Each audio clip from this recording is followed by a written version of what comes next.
નમસ્કાર, શો ટાઈમમાં આપનું સ્વાગત છે. ભાવનગરમાં વિદેશી દારૂની ડિલિવરી કરવા આવેલી અમદાવાદની 3 મહિલાની એલસીબી પોલીસે ધરપકડ કરી હતી.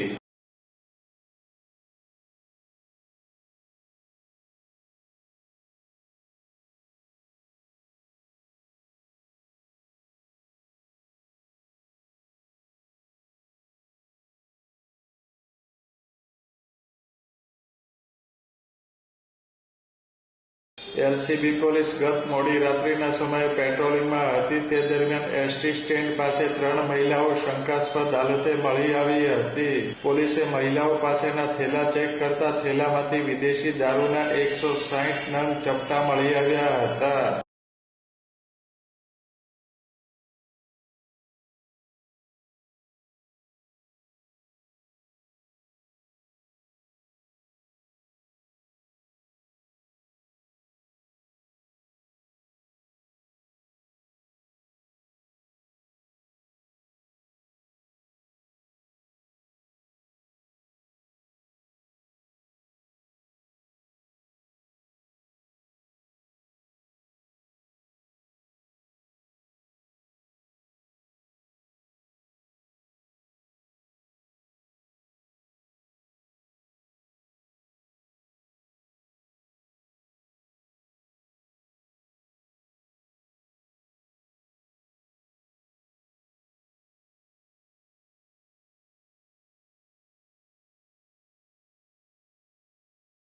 એલસીબી પોલીસે વિદેશી દારૂ સાથે અમદાવાદની 3 મહિલાની ધરપકડ કરી કાયદેસર કાર્યવાહી હાથ ધરી હતી.